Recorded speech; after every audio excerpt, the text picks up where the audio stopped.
कभी आपके साथ ऐसा हुआ है कि आपने कोई भी डिसीजन, चाहे वो पर्सनल हो या फिर प्रोफेशनल हो, ले तो लिया, लेकिन उसके बाद आपको ऐसा लगने लगा कि यार मुझे ये डिसीजन लेना नहीं चाहिए था, मुझे पहले ही मना कर देना चाहिए था।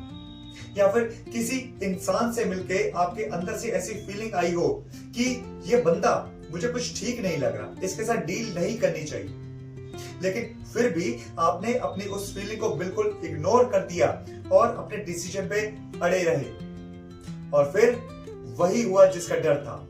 आपके डिसीजंस बिल्कुल बैकफायर कर गए और उस इंसान ने आपको धोखा दिया। और लास्ट में हम यही कहते हैं कि काश उस दिन मैंने अपने दिल की आवाज सुन ली होती, तो आज की डेट में ये जो मुसीबतों का पहाड़ मेरे सामने आके खड़ा हो गया है, ये मैं ना फेस कर रहा होता।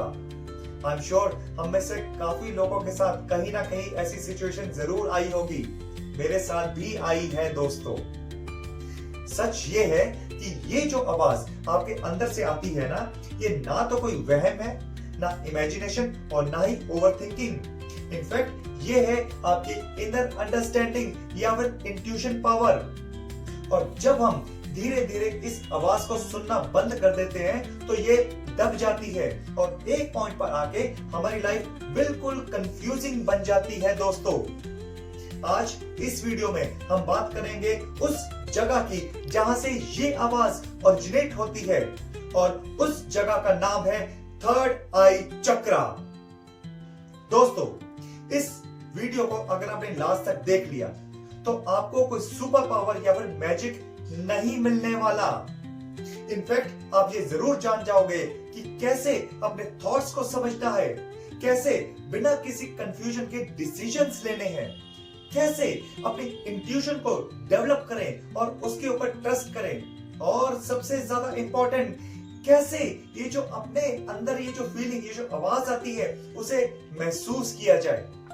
शॉर्ट में बोलूं तो ये वीडियो आपको अपनी नेचुरल पावर्स के साथ कनेक्ट जरूर करवा देगा। तो are you ready?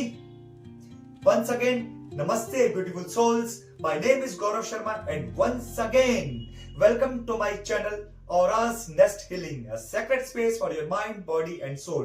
So without wasting any time, let's start today's topic, third eye chakra.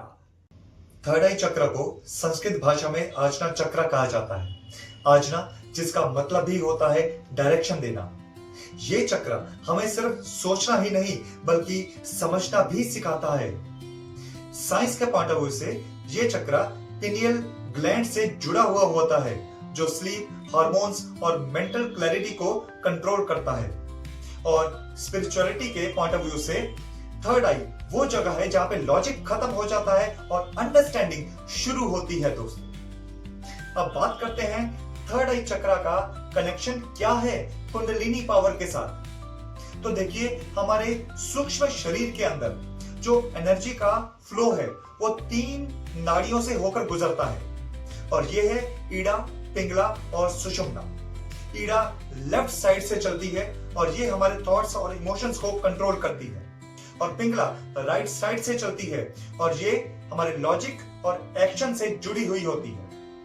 इसलिए ज्यादातर लोग या तो सोचों में डूबे रहते हैं या फिर बिना कुछ सोचे समझे बस दौड़ते रहते हैं, भागते रहते हैं, और ये सबसे बड़ा रीजन है लाइफ के इम्बैलेंस होने का। बट जब हम रेकी, मेडिटेशन, प्राणायाम, योगा वगैरह करते हैं तो धीरे धीरे ईड़ा और पिंगला बैलेंस होना शुरू कर देती है दोस्तों। और जब ये बैलेंस होती है, ठीक उसी मोमेंट पर इनके बीच में से ही सुषुम्ना एक्टिवेट होती है, और इसी सुषुम्ना नाड़ी से कुंडलिनी नीचे से ऊपर की ओर फ्लो करती है। और जब ये कुंडलिनी ऊपर की ओर फ्लो करती है तो धीरे धीरे ये तीनों नाड़ियां, ईड़ा, पिंगला और सुषुम्ना, थर्ड आई पे जाके मिलती है एक ट्रायंगल की तरह। और यही वो मोमेंट होता है जब इंसान लॉजिक नहीं, क्लैरिटी से देखना शुरू कर देता है। दोस्तों, आई होप आपको आजना चक्र की बैकग्राउंड समझ में आ गई है। अब आगे बढ़ते हैं और बात करते हैं कि आखिर ये चक्र इतना ज्यादा इंपॉर्टेंट क्यों है। आपको क्या लगता है आज की डेट में सबसे बड़ी प्रॉब्लम्स क्या है? अगर आप मुझसे पूछोगे तो मैं तो यही बोलूंगा कि stress, fear, anxiety, overthinking, comparison और कंफ्यूजन। लाइफ का कोई बड़ा डिसीजन लेना हो, रिलेशनशिप में जाना हो या फिर करियर चूज करना हो, तो कैसे हमारा माइंड विचारों से भरा रहता है, कंफ्यूजन में ही रहता है और क्लैरिटी बिल्कुल जीरो रहती है।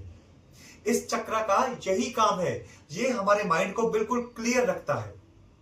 जब थर्ड आई चक्र बैलेंस्ड होता है तो आप फालतू के विचारों में नहीं फंसते, छोटी छोटी बातों पर ओवर थिंकिंग नहीं करते, आपके डिसीजंस बहुत ही फास्ट और कॉन्फिडेंट होते हैं, अपना कंपैरिजन आप दूसरों से करना बंद कर देते हैं, फोकस बढ़ता है और आपकी कंसंट्रेशन बहुत ही ज्यादा स्ट्रांग होती है। दोस्तों, जेनजी और यंगस्टर्स के लिए तो ये चक्र और ज्यादा इंपॉर्टेंट है, क्योंकि यही वो स्टेज है जहां पे गलतियां होने के चांसेस सबसे ज्यादा रहते हैं। जब थर्ड आई वीक होती है तो हम लोग या तो दूसरों की बातों में इजीली आ जाते हैं, दूसरे हमें बेवकूफ बना देते हैं, मैनिपुलेट कर देते हैं, या फिर अपने ही कंफ्यूजन में फंसे रहते हैं।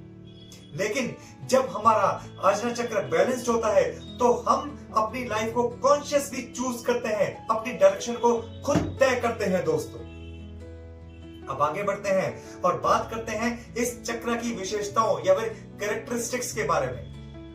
तो इसका कलर इंडिगो या फिर जामुनी है, जो कि क्लैरिटी और डीप अंडरस्टैंडिंग का सिंबल है।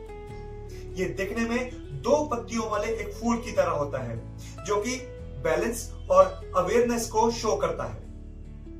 इसका रिलेटेड एलिमेंट वैसे तो कोई भी नहीं होता, क्योंकि ये चक्र इन सब चीजों से ऊपर है, लेकिन फिर भी कुछ लोग इसे लाइट के साथ जोड़ते हैं, क्योंकि लाइट में चीजों को क्लियरली देखने की पावर होती है। और ये चक्र लोकेटेड होता है हमारे दोनों आईब्रोज के बीच में, जहां पे हम टीका या फिर बिंदी लगाते हैं, यहाँ पे। और इसी को ही शिव नेत्र बोला जाता है। यहीं पर ही हमारी तीनों नाड़ियां ईड़ा, पिंगला और सुषुम्ना मिलती है यहाँ पे। वो कहते हैं ना कि शिव जी ने अपना तीसरा नेत्र खोला तो तबाही आ गई। वो तबाही नहीं आती, वो जब तीसरा नेत्र खुलता है, जब ये वाला चक्र खुलता है, चार्ज होता है, तो अज्ञान, अंधेरा वो भागता है। दोस्तों, और इसका जो रिलेटेड प्लैनेट है वो है जुपिटर, जो कि विजडम, ग्रोथ और डायरेक्शन का प्रतीक है। और भगवान शिव, आदि योगी, वो इस चक्र के स्वामी है। वो आदि योगी अपने आप में पूर्ण है, वही इस चक्र को कंट्रोल करते हैं। दोस्तों, कुछ सिम्टम्स मैं आपको बताने जा रहा हूं, जिसके बेसिस पे आप ये इजीली जान सकते हैं कि आपकी थर्ड आई वीक है या फिर एक्टिव है। तो इसे बहुत ही ध्यान से सुनना हो। सबसे पहले है इमोशनल एंड साइकोलॉजिकल सिम्टम्स। जब एक व्यक्ति का थर्ड आई चक्र वीक होता है तो उसे हमेशा अपने ऊपर ही डाउट रहता है, हर बात में ओवरथिंकिंग और अंदर हमेशा रेस्टलेसनेस का बने रहना। इसी वजह से डिसीजंस लेना बहुत ही ज्यादा मुश्किल हो जाता है, इमोशंस कंट्रोल में नहीं रहते और लाइफ हमेशा कंफ्यूजिंग सी लगती है। उसके बाद है मेंटल सिम्टम्स।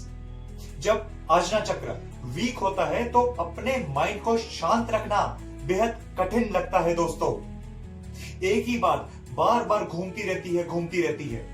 वो कहते हैं ना कि मेरा दिमाग खराब हो गया।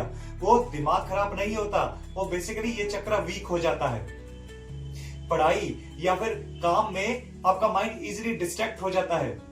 नेगेटिव थॉट्स इतने ज्यादा चलते हैं कि इंसान हर सिचुएशन में वह सिनेरियो को ही देखता है और विजुलाइज करना शुरू कर देता है। लंबे समय तक ये सब चीजें चलते रहने से लो मूड, एम्प्टीनेस और डिप्रेशन जैसी फीलिंग्स भी इजीली डेवलप हो सकती हैं। उसके बाद है फिजिकल सिम्टम्स। जब ये चक्र वीक होता है तो अक्सर बिना किसी क्लियर रीजन के हेडेक बनी रहती है। आंखों में जलन, हैवीनेस और स्क्रीन देखते हुए स्ट्रेन बने रहना। रात में नींद नहीं आती, अगर आती भी है तो बार बार टूटती है। इसी वजह से बॉडी हमेशा थकी सी और लो एनर्जी को महसूस करती है। ये कुछ सिम्टम्स हैं। अब आप ये देखिए कि आपके साथ हो रहे हैं या नहीं हो रहे हैं तो कौन कौन से हो रहे हैं। मैं ये तो जान लिया कि आखिर वो कौन कौन से सिम्टम्स हैं जिनके बेसिस पे हम ये जज कर सके कि हमारे थर्ड आई चक्र की कंडीशन कैसी है। अब यहाँ पे बात ये आती है कि अगर हमारा चक्र ये वीक है तो वो क्यों वीक हुआ, क्या रीजन है, रूट कॉजेस क्या है, क्यों हमारा ये पावरफुल चक्र पावरलेस बन गया। तो कुछ रूट कॉजेस हम जानते हैं जो कमजोर बनाते हैं हमारे इस चक्र। तो सबसे पहले है दोस्तों सप्रेस्ड इमोशंस। जब बचपन में हमें अपनी फीलिंग्स को बोलने या फिर दिखाने का मौका नहीं मिलता, तो ये इमोशंस अंदर ही अंदर दब जाते हैं और यही दबे हुए इमोशंस कंफ्यूजन और सेल्फ डाउट को क्रिएट करते हैं और इसका डायरेक्ट असर क्लैरिटी और इनर अंडरस्टैंडिंग पर पड़ता है, जिससे थर्ड आई चक्र बुरी तरह से प्रभावित होता है। उसके बाद है bullying, emotional abuse and molestation. इस तरह के ट्रॉमेटिक एक्सपीरियंसेस माइंड को सेफ्टी मोड में ले जाते हैं। एक इंसान बाहर से दिखने में तो बिल्कुल नॉर्मल लगता है, लेकिन अंदर ही अंदर वो हमेशा अलर्ट और क्लोज्ड बना रहता है। इसी वजह से सेल्फ ट्रस्ट और इनर अंडरस्टैंडिंग वीक हो जाती है और थर्ड आई डायरेक्शन देने की बजाय, क्लैरिटी देने की बजाय हमेशा प्रोटेक्शन मोड में ही चला जाता है दोस्तों। तीसरा है excess screen time. TV, mobile, laptop और फालतू की रील्स देखने से माइंड हमेशा एक्सटर्नल दुनिया के साथ ही एंगेज रहता है, बिजी रहता है। सेल्फ रिफ्लेक्शन और इनर साइलेंस के लिए स्पेस ही नहीं बचता। लगातार आंखों और दिमाग पे स्ट्रेस बने रहने से ग्रेजुअली हमारी थर्ड आई डल होना शुरू हो जाती है। उसके बाद है स्ट्रेस। जब लाइफ हमेशा ही प्रेशर और टेंशन से भरी हुई रहती है, तो माइंड हमेशा सेफ्टी के बारे में ही सोचता रहता है। ऐसी सिचुएशन में अवेयरनेस, क्लैरिटी और इंट्यूशन पीछे चली जाती है। नेचुरल सी बात है। स्ट्रेस थर्ड आई को कमजोर और ब्लॉक करने का एक सबसे बड़ा रीजन बनता है दोस्तों। उसके बाद अगला पॉइंट है अपनी इंट्यूशन को इग्नोर करना। जब हम अपने अंदर से आने वाली आवाज को सिर्फ ओवरथिंकिंग या फिर मन का वहम मानकर इग्नोर कर देते हैं, तो एक टाइम पर वो आवाज धीरे धीरे कमजोर पड़ना शुरू कर देती है। इसका रिजल्ट ये होता है कि एक टाइम ऐसा भी आता है कि जब हम सिर्फ लॉजिक और दूसरों के कहने के अनुसार ही चलना शुरू कर देते हैं और थर्ड आई चक्र का नेचुरल गाइडेंस सिस्टम बिल्कुल स्लो पड़ जाता है दोस्तों। इतनी ज्यादा इंपॉर्टेंट है ये इंट्यूशन पावर को सुनना। और लास्ट है लैक ऑफ स्पिरिचुअलिटी। जब इंसान स्पिरिचुअलिटी से बिल्कुल डिस्कनेक्ट हो जाता है, ना कोई पूजा पाठ, नाम, ये कुछ भी नहीं करता, तो वहां पे थर्ड आई चक्र तो क्या, बॉडी के सभी चक्रास वीक हो जाते हैं, ब्लॉक हो जाते हैं दोस्तों। जिस इंसान की लाइफ में अध्यात्म नहीं है, स्पिरिचुअलिटी नहीं है, भगवान से जुड़ा हुआ नहीं है, उसमें और एक जानवर में कोई फर्क नहीं है दोस्तों। तो अब हम इस वीडियो के बिल्कुल लास्ट पार्ट पे पहुंच चुके हैं। मैं आपको यहाँ पे बताने वाला हूं कि कैसे आप अपने थर्ड आई चक्र को दोबारा से एक्टिवेट कर सकते हैं। As a reiki grand master मेरा तो ये मानना है कि हम अपने बॉडी के सभी चक्रास को रेकी के थ्रू बहुत इजीली चार्ज कर सकते हैं, और जो कि है भी। Reiki is a very soft, gentle but powerful process. ये नर्वस सिस्टम को बिल्कुल शांत करती है, जिससे ओवरथिंकिंग और मेंटल हैवीनेस धीरे धीरे कम होना शुरू होती है। रेकी पिनियल ग्लैंड से जुड़ी हुई एनर्जी को बैलेंस करने में एक बहुत ही इंपॉर्टेंट रोल प्ले करती है, और ये energy sleep and mental clarity से जुड़ी रहती है। रेगुलर रेकी प्रैक्टिस करने से इंट्यूशन पावर स्ट्रॉन्ग बनती है और इनर क्लैरिटी भी इंप्रूव होती है दोस्तों। अगर आपने रेकी सीखी हुई है तो उसकी प्रैक्टिस करना शुरू कर दें, और अगर आपने सीखी है तो आई एम रेडी, आप मुझसे कांटेक्ट कर सकते हैं। उसके बाद है सीड मंत्र। जैसे मैंने आपको रूट, मणिपुर और थ्रोट चक्र के बारे में बताया था कि उनका सीड मंत्र है, ठीक वैसे ही थर्ड आई चक्र का भी सीड मंत्र है, और इसका बीज मंत्र है ओम। अब ओम की चैंटिंग 15 से 20 मिनट तक लगातार 21 दिन तक करिए। आपको देखना कितना चेंज महसूस होगा। इसकी चैंटिंग करना भी बहुत ही सिंपल है। एक शांत सी जगह पे बैठ जाएं, आंखें बंद करें, अपनी सांसों के ऊपर ध्यान दें और धीरे धीरे यहां पे ध्यान लगाते हुए ओम की चैंट करना शुरू कर दें। जैसे ओम, ओम। जैसे जैसे आप ओम की चैंटिंग करेंगे, आप ऐसे फील करना, विजुलाइज करना कि यहाँ पे इंडिगो कलर का चक्र एक्सपेंड हो रहा है, आपकी अवेयरनेस बढ़ रही है। ये बहुत पावरफुल मेडिटेशन है दोस्तों। फिर उसके बाद आता है, वीडियो के स्टार्टिंग में मैंने आपको बताया था कि इस चक्र के जो स्वामी है वो भगवान शिव है, और शिव जी भगवान का सिंपलेस्ट मंत्र क्या है? ओम नमः शिवाय। ओम नमः शिवाय की आप चैंटिंग कर सकते हैं। आप 21, 51, 108 बार, जितना भी आपको टाइम मिले, रेगुलर प्रैक्टिस कीजिए, रेगुलर चैंटिंग कीजिए इसकी दोस्तों। इस मंत्र के अलावा एक और मंत्र है जो कि ओम मणि पद्मे हम है। This is also very powerful मंत्र। ये आपके माइंड को एकदम से शांत करता है। इसकी इतनी अच्छी और स्ट्रॉन्ग वाइब्रेशंस हैं कि आप इमीडिएटली कनेक्ट हो जाते हैं इससे। बाद आता है शांभवी मुद्रा। ये बहुत ही ज्यादा पावरफुल है। इस प्रैक्टिस से माइंड धीरे धीरे शांत होता है और थॉट्स भी सेटल होने लगते हैं। रेगुलर प्रैक्टिस करने से फोकस तो इंप्रूव होता ही है, प्लस इनर क्लैरिटी भी डेवलप होती है। यह प्रैक्टिस थर्ड आई एरिया को नेचुरली इंप्रूव करने में बहुत ज्यादा मदद करती है, वो भी बिना किसी फोर्स के। अब शांभवी करते कैसे हैं वो भी मैं आपको बता देता हूं। आप सीधे बैठ जाएं, आपकी स्पाइन बिल्कुल सीधी होनी चाहिए, आंखें बंद कीजिए और अपने सिर को थोड़ा सा ऊपर की तरफ ऐसे टिल्ट कर दें। अब बंद आंखों से ही आपने इस एरिया में देखना है। जैसे ही आप यहां पे देखेंगे तो आप ये पाएंगे कि एक वी शेप बनी हुई है। बस आपने इसी वी शेप में अपना फोकस बनाए रखना है। ऐसे थॉट्स आते हैं, आते रहने देना, उन्हें चेस मत करना बिल्कुल भी। राइट? अब आप ध्यान से सुनना। जैसे ही यहाँ पे आप कंसंट्रेशन बनाएंगे, अगर तो आपको कोई भी डिस्कंफर्ट या फिर यहाँ पे भारीपन फील होता है तो उसी टाइम छोड़ देना। अगर कोई दिक्कत नहीं होती तो 1-1 मिनट करके आप बढ़ाएं। जैसे पहले दिन आप 1 मिनट शांभवी करें, अगले दिन 2 मिनट, तीसरे दिन 3 मिनट। जबरदस्ती नहीं करनी बिल्कुल भी। राइट? उसके बाद है त्राटक। अब त्राटक होता क्या है? त्राटक में जो कैंडल की लौ है उसे देखा जाता है खुली आंखों से। इससे कंसंट्रेशन बहुत ज्यादा इंप्रूव होती है, माइंड पावर डेवलप होती है, हमारी आंखों की रोशनी जो है बहुत ज्यादा इंप्रूव होती है। प्लस थर्ड आई चक्र खोलने में ये बहुत ज्यादा मदद करता है दोस्तों। त्राटक को उस कंडीशन में मत करना अगर आपको कोई आई प्रॉब्लम है या फिर माइग्रेन की कोई प्रॉब्लम है। अदरवाइज आप इसे कर सकते हैं आराम से। देन कुछ योगा आसन है, जैसे कि चाइल्ड पोज और डॉल्फिन पोज और लोटस पोज, और इसके अलावा प्राणायाम है, अनुलोम विलोम एंड भ्रामरी। ये भी आपके थर्ड आई चक्र को खोलने में बहुत ज्यादा इंपॉर्टेंट रोल प्ले करते हैं।